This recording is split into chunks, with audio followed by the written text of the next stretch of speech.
নমস্কার বন্ধুরা, কেমন আছেন সবাই? আশা করছি আপনারা সকলে ভালো আছেন, সুস্থ আছেন। তো তনুশ্রী রান্নাঘরে আপনাদের সকলকে স্বাগত জানাই। তো আজকে আমি চলে এসেছি আপনাদেরকে একটা খুব সহজ এবং খুব চটজলদি একটা রেসিপি নিয়ে। আমি আজকে আপনাদেরকে একটা পরাঠার রেসিপি বানিয়ে দেখাবো, যেটা কিন্তু একদম খুবই তাড়াতাড়ি হয়ে যায়।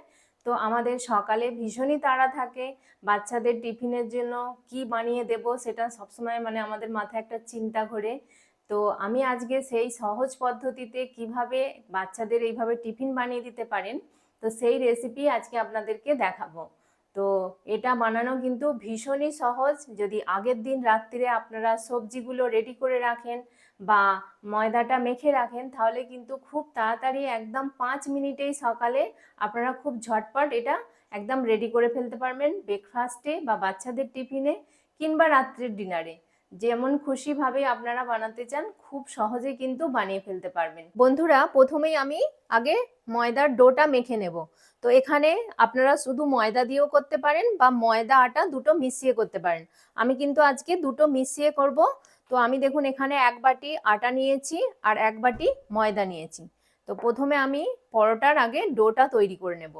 তো প্রথমে একটা বোলের মধ্যে আমি 1 বাটি আটা দিয়ে দিলাম আর 1 বাটি ময়দা দিয়ে দিচ্ছি। দিয়ে দিচ্ছি স্বাদ অনুযায়ী লবণ, আর দিয়ে দেবো এখানে 2 চামচ সাদা তেল। প্রথমেই আগে শুকনো উপকরণগুলোকে ভালো করে মেখে নেব। দেখুন এইভাবে ভালো করে আমি মেখে নিচ্ছি। দেখুন সব শুকনো উপকরণগুলো আমি ভালো করে মিশিয়ে নিয়েছি। এবার অল্প অল্প জল দেব, দিয়ে এবার এটা মাখতে থাকবো। দেখুন প্রথমেই কিন্তু একবারে আমি বেশি জল দেব না, অল্প অল্প করে দেব আর এইভাবে মাখতে থাকবো। তো এটা বানানো কিন্তু ভীষণই সহজ, আর বাচ্চাদের তো এটা ভীষণই হেলদি একটা ব্রেকফাস্ট হবে। কারণ এতে যেহেতু সবজি আছে, বাচ্চারা এমনি সবজি খেতে পছন্দ করে না। এখনকার বাচ্চারা তো জানেনই, ভেজিটেবলস দেখলেই তাদের গায়ে জ্বর। তো আপনারা যদি এইভাবে পরোটার মধ্যে এরকম স্টাফিং দিয়ে পরোটা বানান ভেজিটেবলস দিয়ে, তাহলে কিন্তু তারা অনায়াসেই এই ভেজিটেবলসগুলোও খেয়ে নেবে। আর পরোটাটা তো এমনিই ওরা খেতে ভালোবাসে, তো ওদের কিন্তু ভীষণই ভালো লাগবে এটা। এটা বাচ্চা বড় সকলেরই কিন্তু ভীষণই ভালো লাগবে এই পরোটাটা। তো এইভাবে দেখুন আমি মাখতে থাকছি জল দিয়ে। আমার কিন্তু একদম ভালোভাবে মাখা হয়ে গেছে। পরোটা বানানোর জন্য আমার কিন্তু ডোটা একদম রেডি। তো এটাকে আমি আরেকটু ভালো করে মেখে নিচ্ছি। নিয়ে এবার এটাকে আমি একটা প্লেট চাপা দিয়ে রাখবো কিছুক্ষণের জন্য। তারপর তার মধ্যে আমি স্টাফিংটা রেডি করে নেব। ভেজিটেবল পরোটা বা স্টাফ পরোটা বানানোর জন্য ডোটার মধ্যে যে স্টাফটা আমি ভরবো, তো সেটা আমি রেডি করব। তো এখানে দেখুন আমি কিছু সবজি নিয়েছি। তো আমি এক এক করে সবজিগুলো দিতে থাকছি। প্রথমেই দেখুন আমি এখানে আলু সেদ্ধ নিয়েছি, এটাকে আমি ম্যাশড করে রেখেছি। তো আলু সেদ্ধটা দিয়ে দিচ্ছি। এখানে আমি দুটো আলুকে সেদ্ধ করে এরকম ম্যাশড করে রেখেছি। আপনারা যতটা পরিমাণে বানাতে চাইছেন সেই অনুযায়ী কিন্তু আলুটা কম বা বেশি করে নিতে পারেন। এবার দেখুন আমি এখানে বাঁধাকপি নিয়েছি। বাঁধাকপিটাকে খুব সুন্দর করে একদম গ্রেট করে নিয়েছি, নিয়ে জলটাকে চিপে একটু বার করে দিয়েছি। তো জলটাকে একটু বার করে দিতে হবে হালকা করে, না হলে কিন্তু যে স্টাফিংটা করব সেটা যখন বাইন্ডিং এ একটু সুবিধা হবে জলটা বার করে দিলে, সেই জন্য একটু জলটা বার করে দেবেন চেপে। তো বাঁধাকপিটা দিয়ে দিলাম। আর দিয়ে দেবো বিনস। দেখুন বিনসটাকেও একদম পাতলা পাতলা করে ছোট ছোট কুচি করে কেটে নিয়েছি। যতটা পারবেন একদম ছোট করে কাটবেন। তো এবার বিনসটাও আমি দিয়ে দিচ্ছি। এখানে আমি কিছুটা ক্যাপসিকাম নিয়েছি, ক্যাপসিকামটাকেও একদম ছোট ছোট করে কেটে নিয়েছি। এখানে সব সবজিগুলোকেই একটু ছোট করে কাটতে হবে। তো দিয়ে দিলাম। আর দিয়ে দিচ্ছি এখানে কাঁচা লঙ্কা কুচি। আপনারা যেরকম ঝাল পছন্দ করেন সেই অনুযায়ী কাঁচা লঙ্কাটা দিয়ে দেবেন। এবার দেব হচ্ছে গাজর। দেখুন গাজরটাকে আমি গ্রেট করে নিয়েছি। তো এবার গাজরটাকেও আমি দিয়ে দিচ্ছি। এবার দেব ধনে পাতা কুচি। এখানে আমি ফ্রেশ ধনে পাতাকে একদম ধুয়ে পরিষ্কার করে কুচি নিয়েছি। তো ধনে পাতাটাও দিয়ে দিচ্ছি। আপনারা এখানে বলে রাখি, যদি আপনারা আমিষভাবে বানাতে চান এটা, তো তাহলে এখানে পেঁয়াজটাও কুচি করে অ্যাড করে দেবেন। আমি একদম এটা সম্পূর্ণ একদম নিরামিষভাবে বানাচ্ছি, সেই জন্য আমি পেঁয়াজটা এখানে দিইনি। আপনারা চাইলে পেঁয়াজটাও অ্যাড করতে পারেন, তাতে কিন্তু টেস্টটা খুবই ভালো হবে। এখানে দিয়ে দিচ্ছি 1 চামচ লাল লঙ্কার গুঁড়ো, দিয়ে দিচ্ছি 1/2 চামচ ধনের গুঁড়ো, 1/2 চামচ দিয়ে দেবো চাট মশলার গুঁড়ো। তবে এটা যদি আপনাদের হাতের কাছে না থাকে তাহলে নাও দিতে পারেন, তাতেও কিন্তু ভালো লাগবে খেতে। আর দিয়ে দিচ্ছি স্বাদ অনুযায়ী লবণ। এবার সব উপকরণগুলোকে আমি ভালো করে একসাথে একদম মেখে নেব। এইভাবে আমি সব কিন্তু মেখে নিচ্ছি ভালো করে। দেখুন ভেজিটেবল স্টাফিংটা আমার একদম রেডি করা হয়ে গেছে। ভালোভাবে আমি এটাকে মেখে নিয়েছি। এবার আমি পরোটাগুলোর মধ্যে পুরটা ভরবো। দেখুন 5 মিনিট হয়ে গেছে, আমি আটাটা রেস্টে রেখেছিলাম। তো আমি আরেকটু ভালো করে এটাকে একটু মেখে নেব। দেখুন এইভাবে থেসে থেসে যত ভালোভাবে মাখা হবে পরোটাগুলো কিন্তু একদম নরম সফট হবে, মানে মুখে দিলেই একদম মিলিয়ে যাবে।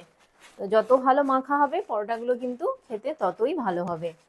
তো আমার ভালোভাবে এটা মাখা হয়ে গেছে। এবার আমি এ থেকে লেচি কেটে নেব। বন্ধুরা আমি এখান থেকে দেখুন লেচি কেটে নিয়েছি। আর এরকম কিন্তু বড় করেই একটু লেচিটা নিতে হবে। তো এবার লেচিটাকে আমি ভালো করে পাকিয়ে নিচ্ছি। দেখুন ভালো করে একদম মসৃণ করে এটাকে কিন্তু পাকিয়ে নিতে হবে। এইভাবে দেখুন আমি পাকিয়ে নিয়েছি। এইভাবে সব লেচিগুলো আগে আমি এরকম করে কেটে পাকিয়ে নেব। সব লেচিগুলো দেখুন আমি একদম পাকিয়ে রেডি করে নিয়েছি। তো এবার আমি পরোটাগুলোর মধ্যে স্টাফিংটা ভরবো। প্রথমেই এবার একটু অল্প করে এই চাকিটার ওপরে ময়দা ছড়িয়ে দিলাম, দিয়ে এবার লেচিটাকে আমি এবার বেলে নেব।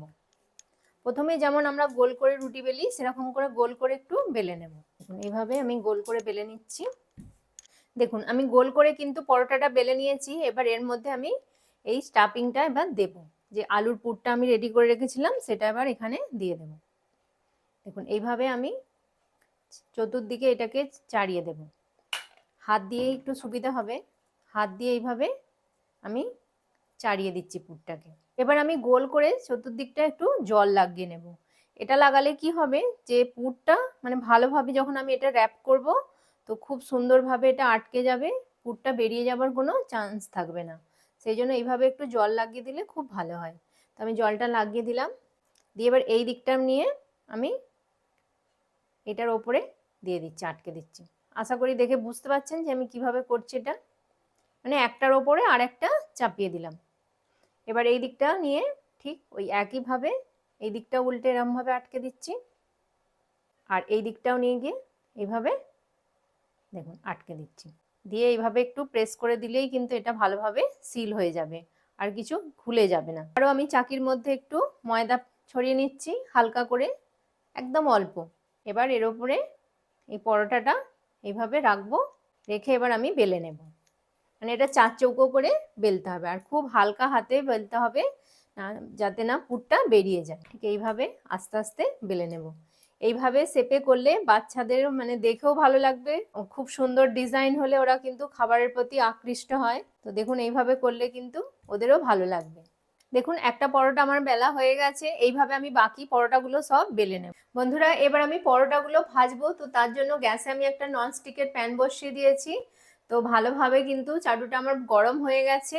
এবার আমি পরোটাটা এর মধ্যে দিয়ে দেব। দেখুন ভালোভাবে কিন্তু আগে প্যানটাকে গরম করে নিতে হবে, নিয়ে তারপর দিতে হবে। এবার ভালোভাবে আমি কিন্তু শুকনো অবস্থায় এপিঠ ওপিঠ দুপিঠ ভালো করে আগে সেকবো, তারপর তেল দিয়ে ভাজবো। এক পিঠ কিন্তু ভালোভাবে সেকা হয়ে গেছে, আমি এবার উল্টে দিচ্ছি। দেখুন উল্টো পিঠটা এইভাবে কিন্তু সেকে নিতে হবে। এক পিঠটা দেখছেন হালকা হালকা কত সুন্দর মানে সেকা হয়ে গেছে।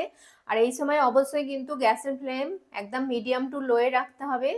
হালকা আঁচে এটাকে একটু সময় নিয়ে ভালোভাবে সেকে নিতে হবে, কারণ যেহেতু ভেতরে অনেক সবজি আছে তো সেইগুলো মানে পাকবার জন্য একটু টাইম দিতে হবে।